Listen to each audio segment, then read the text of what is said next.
প্রিয় দর্শক, ঈদ মোবারক। ঈদের শুভেচ্ছা এবং ভালোবাসা জানিয়ে চ্যানেল আয়ের পর্দায় আপনাদের সকলকে স্বাগত জানাচ্ছি সানাইয়া কোটোর ঈদ কথাবার্তাতে।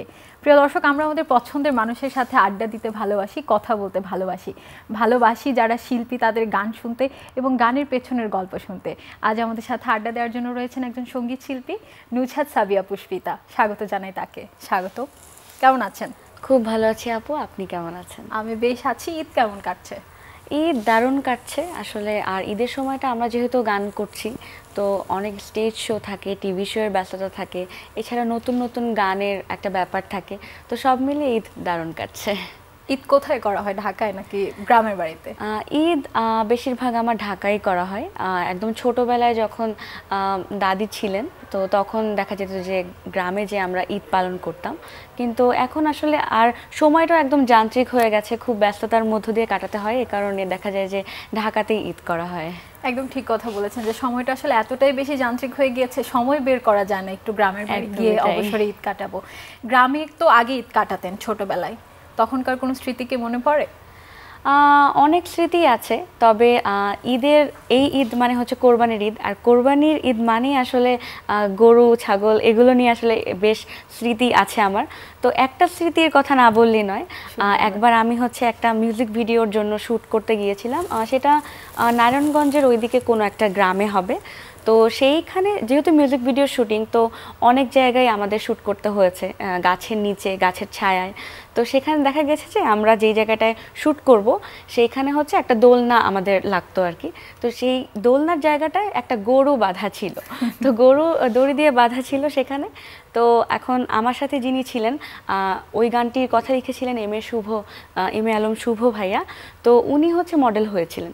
তো ওনারা সবাই মিলে কি করেছে, যেহেতু ওখানে গরুটা বাঁধা ছিল, তো দড়িটা খুলে দিয়ে ওখানে দোলনা একটা টানানোর ব্যবস্থা করছেন। তো গরুটা যখন দড়ি দিয়ে বাঁধা ছিল, দড়িটা খুলে দিয়েছেন, তখন হচ্ছে গ্রামের যারা মানুষজন ছিল তারা ভাবছে যে তারা সবাই গরু চোর। তারা তো একেবারে ধেয়ে আসছে যে আমাদের গরু চুরি করছে কিনা। তারপরে হচ্ছে শুভ ভাই বলেন যে না না, আমরা গরু চুরি করছি না, আমরা জাস্ট এখানে একটা মিউজিক ভিডিও শ্যুট করবো দেখে এখানে দোলনাটা টানানোর জন্য গরুর দড়িটা জাস্ট ছুটিয়ে দিলাম। তারপর গ্রামের লোকরা বুঝলো যে আচ্ছা আচ্ছা ঠিক আছে। তারপর যে হচ্ছে গরুটাকে ছাড়িয়ে নিলাম, তারপর দোলনা ওখানে টানালাম, তারপর শ্যুট করলাম। তো এটা আসলে মজার একটা অভিজ্ঞতা ছিল। এবং গরুর স্মৃতির সাথেও কিন্তু গান মিশে আছে, আবার ঈদের সাথেও গান। শিল্পীদের মনে হয় জীবনের প্রত্যেকটা অংশেই গান থাকে। গান নিয়ে কেমন চলছে, কি কি নতুন কাজ করছেন, বা ঈদ উপলক্ষে কি নতুন কিছু পাচ্ছি? ঈদ উপলক্ষে তো যেটা বললাম যে টিভি শো ব্যস্ততা তো চলছে, সেই সাথে আমার এবারে ঈদে একটি নাটকে আমি হচ্ছে নতুন একটি গান করেছি। আর গানটিও হচ্ছে বাবাকে নিয়ে একটি গান। তো গানটা খুবই সুন্দর ছিল, আর গানটি সুর ও সঙ্গীতায়োজন করেছিলেন কাউসার ভাইয়া। তো সেইটাই একটা নতুন গান আমার এইবারের ঈদে। এছাড়াও আরেকটি নাটকে আমি কণ্ঠ দিয়েছি। তো বলা যায় যে এই ঈদে আমার বেশিরভাগ নাটকের গানেই আমার কণ্ঠ পাওয়া যাবে। এই যে ঈদের গানটি নিয়ে গল্প শুনছিলাম, সেই গানটি একটু শুনি আমরা। হ্যাঁ নিশ্চয়ই। যে গানটি নিয়ে গল্প করছিলাম, ওই যে গরু ওই কাহিনীটা, তো ওই গানটি একটু ছোট করে শোনাচ্ছি। গানটির কথা লিখেছেন এম এ আলম শুভ এবং সুর সঙ্গীত আয়োজন করেছিলেন AN ফরহাদ। এত মায়া মায়া লাগে তোমারে দেখিলে, লাজে আমি মরে যাই আদরে ডাকিলে। জনম জনম থাকতে চাই বুকেতে রাখিলে, জনম জনম থাকতে চাই বুকেতে রাখিলে।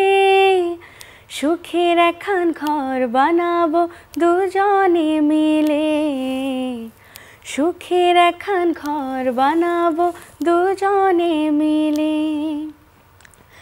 আর জ্বালা দিও না বন্ধু সয় না পরাণে, বারে বারে ছুটে আসি প্রেমের টানে।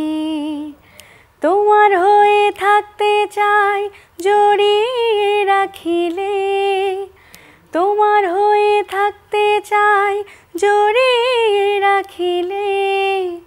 সুখের একখান ঘর বানাবো দুজনে মিলে, সুখের একখান ঘর বানাবো দুজনে মিলে। সুখের একখান ঘর বানাবো দুজনে মিলে, সুখের একখান ঘর বানাবো দুজনে মিলে। বাহ, ভীষণ সুন্দর গানটি আমরা শুনলাম, এবং যেসব দর্শকরা এখনো শোনেননি গানটি তারা অবশ্যই সেটি শুনবেন আশা করছি। এবং ঈদ নিয়ে আবার কথায় ফেরত আসি, যে ঈদের দিন সকাল থেকে কি করা হয়? ঈদের দিন সকাল থেকে যেটা করা হয়, একদম ঘুম থেকে উঠে ফ্রেশ ট্রেশ হয়ে মার হাতে সেমাই খাওয়া হয়, এটা একদম ম্যান্ডেটরি। আর আমার মা হচ্ছে শুধু এক রকমের যে সেমাই বানায় তা না, বিভিন্ন পদের বিভিন্ন রকমের সেমাই বানায়। তো আমরা সবাই পরিবারের যারা থাকি তারা সবাই হচ্ছে সেই সেমাই, যে কোনো সেমাই হোক না কেন, খেতে খুব পছন্দ করি। আর যেহেতু পুরো বছরটা জুড়ে আসলে ব্যস্ততা সময় কাটানো হয়, তো ঈদে দেখা যায় যে আমি চাই সবসময় ফ্যামিলির সাথে টাইম স্পেন্ড করতে। তো সেই অনুযায়ী বলবো যে ঈদে সবসময় আমার পরিবারের সাথে আমি সময়টা কাটাই। যদি দেখা যায় যে আমার বাসায় বোর লাগছে পরিবারের সাথে, তখন পরিবারকে নিয়েই আমি হচ্ছে অন্যান্য জায়গায় ঘুরতে চলে যাই। তো এইটাই বেশিরভাগ ক্ষেত্রে হয়ে থাকে। আর কোরবানির ঈদের সময় তো দেখা যায় যে গরু, তারপর মাংস, এগুলো নিয়ে ব্যস্ততা সময় কাটানো হয়, একদম গরু কেন্দ্রিক হয়ে যায়। তো দেখা যায় যে তখন মা বাবা সবাই ব্যস্ত থাকে। তো সেই ক্ষেত্রে দেখা যায় যে একটু সাজুগুজু করে একটু ছবি টবি তুললাম।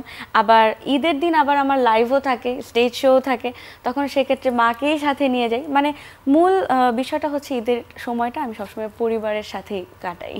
এবং শুধু কি গরু কেন্দ্রিক থাকে নাকি নতুন জামাও কেনা হয়?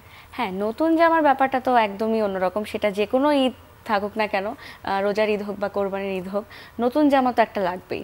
আর সেইটা হচ্ছে আমি প্রতি ঈদেই দেখা যায় যে গিফট পাই, সেটা পরিবারের কাছ থেকে হোক কিংবা আমার ফ্যানের কাছ থেকে হোক। যেমন পুষ্পিতা অফিসিয়াল ফ্যান ক্লাবের একজন উপদেষ্টা আছেন দীপ্ত ভাইয়া, ভাইয়াও আমাকে একটা ড্রেস গিফট করেছেন ঈদে।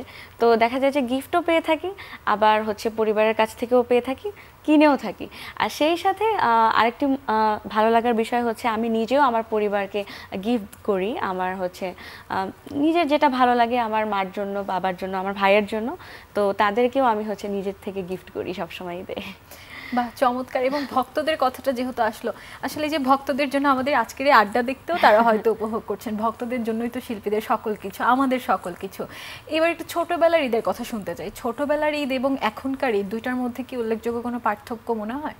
হ্যাঁ, একটু তো পার্থক্য আছেই বলবো, কারণ আমি যখন অনেক ছোট ছিলাম তখন দেখা যেত যে এই যে মোবাইলের যুগটা, তারপর হচ্ছে এরকম মেসেজ, ফেসবুক এরকম যুগ তো ছিল না। তখন তো জাস্ট যে সবার সাথে দেখা করতে হতো। আমরা কিন্তু ছোটবেলায় ঈদ কার্ডও দিতাম। একদম, তো ঈদ কার্ড দিতাম সবাইকে, এটা তো একটা ছিল। আবার হচ্ছে এই যে আমাদের এলাকার মধ্যে আমরা যারা ছোট ছোট বাচ্চারা ছিলাম সবাই একসাথে ঈদের দিন বের হতাম, সবসময় বের হতাম এবং এলাকার সবার বাসায় যেতাম, যে একদম সালামি নিয়ে আসতাম। এটা আমার ছোটবেলায় একটা বড় একটা অংশ হয়ে আছে, যে সালামি আমার লাগবে, সেটা যে কারো কাছ থেকেই হোক, একদম সবার বাসায় যেতাম, আঙ্কেল আন্টিদেরকে সালাম দিতাম, তারপর হচ্ছে তারা আমাদেরকে সালামি দিতেন। তো সেইটা একটা অন্যরকম মজা ছিল। তো এরকম দেখা যেত যে সকাল থেকে আমরা সালামির পেছনেই ছুটছি, তারপর বাসায় আসলাম, তারপর হচ্ছে তারপর নতুন জামার যে ব্যাপারটা, সেই নতুন জামা কিনলে কখনো কাউকে দেখাতে চাইতাম না, কেউ যদি দেখতে হচ্ছে তো একদম লুকিয়ে রাখতাম সবসময়, একদম ঈদের জামা পুরান হয়ে যাবে এইভাবে সবসময় হচ্ছে লুকিয়ে রাখতাম জামা। তো সেটাও একটা অন্যরকম মজা ছিল। আর বড়বেলার ঈদ যদি বলি, যেমন এখন আমি আসলে একটু ব্যস্ততার মধ্যে থাকি, যেমন এই ঈদে আমি বেশ ব্যস্ত ছিলাম, আমার ঈদে একটা লাইভও ছিল, তো একটু তো ব্যস্ততার মধ্যে দিয়ে কেটেছে। আর সেই সাথে এই যে সালামের ব্যাপারটা, এখন আমি নিজেই বড় হয়ে গেছি, দেখা যায় যে আমার ছোট যারা আছে, কাজিন আছে ছোটরা, তাদেরকে আমার সালামি দিতে হয়, কারণ তারা চেয়ে বসে যে আপু আমাকে সালাম দাও, সালামি দাও। কিন্তু সালামির ক্ষেত্রে নিজের অবস্থানটা কোথায়? একদমই কি সালামি পাওয়া হয় না বড়দের থেকে? না, এখনো একটু ছোট আছি, বাবা মার কাছ থেকে পাওয়া হয়, তারপর আমার নানুর কাছ থেকে পাওয়া হয়, খালামণিদের কাছ থেকে পাওয়া হয়, এখনো তো তাদের কাছে আমি ছোটই, তো সালামিটা পাওয়া হয়, সেই সাথে সালামিটা আবার দেওয়াও হয়। ছোটবেলার কথায় বারবার যাচ্ছি, ছোটবেলার ঈদের স্মৃতি শুনলাম, সালামের স্মৃতি শুনলাম, সেমাইয়ের স্মৃতি শুনলাম। ছোটবেলায় যেসব গান গান তো একদম ছোটবেলায় শুরু করেছেন, ছোটবেলার সেসব গানের লিরিক বা কিছু কি একটু একটু মনে পড়ে? হ্যাঁ, মনে পড়ে, কারণ আমার জার্নিটা শুরু হয়েছিল আসলে খুদে গানরাজ থেকে, খুদে গানরাজের চ্যাম্পিয়ন হওয়ার মাধ্যমে। তো সেইখানে অনেকগুলো গান আমি গেয়েছি, আর অনেকগুলো গানের সাথে অনেকগুলো স্মৃতিও জড়িয়ে আছে। যেমন একটি কথা না বললি না, একটা রাউন্ড ছিল খুদে গানরাজে, সেখানে শ্রদ্ধেয় নির্মাতা আফজাল হোসেন স্যার উপস্থিত ছিলেন বিচারক হিসেবে। তো তিনি আমার গানের গলা শুনে একটা কমপ্লিমেন্ট দিয়েছিলেন, যেই কমপ্লিমেন্টটা আমি অনেক ছোটোবেলায় শুনেছি কিন্তু এখনও আমার মনে আছে। উনি বলেছিলেন যে পুষ্পিতার গানের গলা বাংলাদেশের সকল মিষ্টির দোকানের সমন্বয়। তো এইটা আমার জন্য অনেক বড় একটা কমপ্লিমেন্ট ছিল। তো তো সব মিলে ছোটবেলার গানগুলো এখনো আমার মাথায় মাঝে মাঝে আসে, ইভেন স্মৃতিগুলো আমাকে মাঝে মাঝে ভাবায়। এবং প্রশংসাটিও কিন্তু আসলে ভীষণ সুন্দরই ছিল, তাই তো মনে থাকার মতোই। আমরা একটি গান শুনি, ছোটবেলার গান। হ্যাঁ নিশ্চয়ই। খুদে গানা যে আমি একটি গান গেয়েছিলাম, আমার খুব পছন্দের একটি গান, রাধারমন দত্তের ভ্রমর কইও গিয়া, সেই গানটি ছোট করে শোনাচ্ছি। ভ্রমরে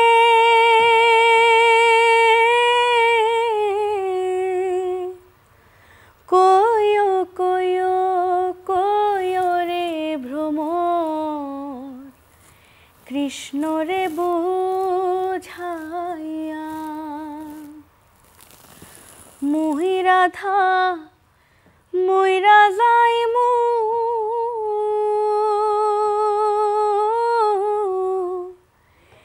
কৃষ্ণ হারা হইয়া রে ভ্রমর কইও গিয়া, ভ্রমর কইও গিয়া, শ্রীকৃষ্ণ বিচ্ছেদের অনলে,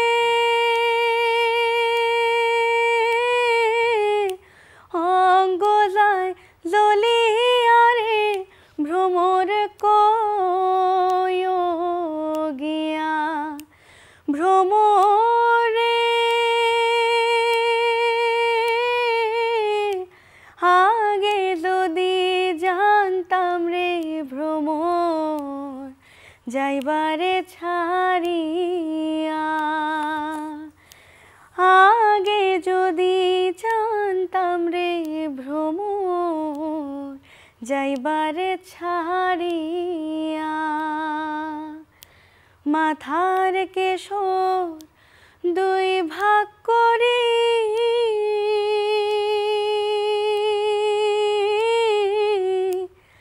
রাখিতাম বান্ধিয়া রে ভ্রমর। গানই শুনি আবার গল্প করলে মনে হচ্ছে যে গল্পেই থেকে যায়।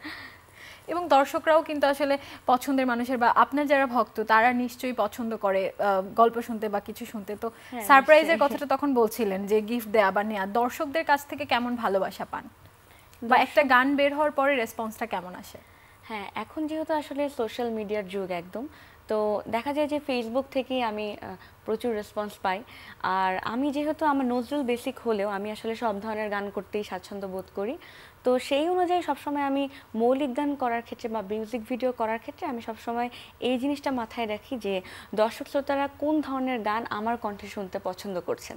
তো সেই অনুযায়ী যখন আমি একটা মিউজিক ভিডিও করি বা আমি কোনো শ্যুট করি, নতুন একটা গান ছাড়ি, প্রকাশ করি, আর আমার নিজস্ব ইউটিউব চ্যানেলও আছে নুজহাত সাবিয়া পুষ্পিতা নামে, আর ফেসবুক পেজ তো আছে, তো সেখান থেকে দর্শক শ্রোতারা সবসময় আমাকে কমেন্ট করে উৎসাহ দেন আর সবসময় জানান যে তাদের ভালো লাগার কথা। ইভেন কোনো গান ভালো লাগলেও দেখা যায় যে তারা একদম সরাসরি আমাকে জানান মেসেজের মাধ্যমে। আর তখন ভালো লাগে যখন টিভি শোতে কখনো লাইভে আমার মৌলিক গানই দর্শক শ্রোতারা রিকোয়েস্ট করে থাকেন, তখন আসলে অন্যরকম একটা ভালো লাগা কাজ করে যে না, দর্শক শ্রোতারা আমার গান শুনছেন। তো এটা আমার জন্য অনেক বড় একটা পাওয়া আসলে। এবং এখন তো সোশ্যাল মিডিয়ার যুগ, যে কথাটি বলছিলেন যে এই যে সব কিছুর সাথে মিউজিক ভিডিও আসছে বা আমরা যখন রিলস দেখি মনোযোগ ধরে রাখতে পারি না 3 সেকেন্ডের বেশি, তো এই জায়গায় আসলে শিল্পী হিসেবে টিকে থাকার লড়াইটা কেমন বা একটি গান করার সময় মাথার মধ্যে কি কি চিন্তা থাকে? আসলে দেখা যায় যে এই দিকটা চিন্তা করতে গেলে অনেক ভালো ভালো গান কিন্তু আমাদের দেশে হচ্ছে, কিন্তু যেগুলো হচ্ছে সামনে আসছে না, আমাদের দর্শক শ্রোতাদের নিকট পৌঁছাচ্ছে না। এটা আসলে সঠিক পৃষ্ঠপোষকতার অভাবে আমি বলবো। কারণ একটা গান বা একটা মৌলিক গান প্রচারের ক্ষেত্রে সব কিছুই একদম সুন্দরভাবে কাজ করতে হয়, সেটা কোম্পানির পৃষ্ঠপোষকতা হোক, কোম্পানির সহযোগিতা হোক, অথবা শিল্পী নিজস্ব জায়গা থেকে প্রমোশনাল ভিডিওর ক্ষেত্রে হোক, সব কিছুর সমন্বয়ে আসলে একটা গান কিন্তু দর্শক শ্রোতাদের নিকট পৌঁছায়। তো সেই অনুযায়ী বলবো যে এখন যেহেতু অনেক অনেক গান বের হচ্ছে, প্রতিনিয়ত অনেক শিল্পী হচ্ছে, তো টিকে থাকার লড়াইটা একটু হলেও কঠিন আমার কাছে মনে হয়। আর অনেক ভালো গান যেহেতু দর্শক শ্রোতাদের নিকট পৌঁছাচ্ছে না, কিন্তু তারপরেও আমার মনে হয় যে ভালো ভালো গান আসলে করে যেতে হবে, কারণ আমার পরিচয় আসলে আমার মৌলিক গান দিয়েই, কিন্তু তো এই কারণে ভালো ভালো গান করে যেতে হবে আর দর্শক শ্রোতাদের কথা মাথায় রেখে আসলে গানগুলো করতে হবে। কারণ আমার কাছে মনে হয় যে একটা না একটা সময় যে যেই গানগুলো ভালো কোয়ালিটির সেগুলো দর্শক শ্রোতারা নিশ্চয়ই গ্রহণ করবে। আজ হয়তো বা দর্শক শ্রোতাদের নিকট পৌঁছাচ্ছে না, কিন্তু পরবর্তীতে হয়তো বা পৌঁছাতেও পারে। এবং পুষ্পিতার সেই ভালো ভালো গান এই কঠিন লড়াইয়ের মধ্যে দর্শকরা শুনে মুগ্ধ হবেন সেই প্রত্যাশা রাখছি। এবং আয়োজনের একদম শেষ পর্যায়ে চলে এসেছি, আড্ডা দিয়ে খুব ভালো লাগলো পুষ্পিতার সাথে, এবং পুষ্পিতার পছন্দের একটি গান শুনতে শুনতে বিদায় নিতে চাই, দর্শকদের কাছে বিদায় নিয়ে আসি। প্রিয় দর্শক, আমাদের সাথে এতক্ষণ যারা ছিলেন তাদেরকেও ধন্যবাদ জানাচ্ছি এবং আশা করছি আমাদের আজকের এই আড্ডা আপনাদের ভালো লেগেছে। আপনারা আপনাদের পছন্দের শিল্পীদের কথা শুনতে চান, গল্প শুনতে চান, সেই জন্য আমাদের সানাইয়া কোটর ঈদ কথাবার্তার আয়োজন। আপনাদের সকলের ঈদের আনন্দ আমাদের সাথে ভাগাভাগি করে নিতে পারছেন এবং উপভোগ করছেন আমাদের আয়োজন, সেই প্রত্যাশা রাখছি। সকলেই ভালো থাকবেন, সুস্থ থাকবেন, আমাদের সাথেই থাকবেন। শেষ গানটি শুনতে শুনতে বিদায় নেব। ও হো হো আহা হা আহা হা, জানি না সে হৃদয়ে কখন এসেছে, প্রাণের মাঝে দোলা দিয়েছে, আমারে মন তারে যেন ভালোবেসেছে, আমারে মন তারে যেন ভালোবেসেছে, জানি না সে হৃদয়ে কখন এসেছে, প্রাণের মাঝে দোলা দিয়েছে, আমারে মন তারে যেন ভালোবেসেছে, আমারে মন তারে যেন ভালোবেসেছে। আকাশে দেখি কত স্বপ্ন, মেঘে মেঘে আনে মায়া লগ্ন, আকাশে দেখি কত স্বপ্ন, মেঘে মেঘে আনে মায়া লগ্ন, পাখির কাকলিতে বুঝি সে আজ, পাখির কাকলিতে বুঝি সে আজ, কত কথা বলে গিয়েছে, আমারে মন তারে যেন ভালোবেসেছে, আমারে মন তারে যেন ভালোবেসেছে। ও হো হো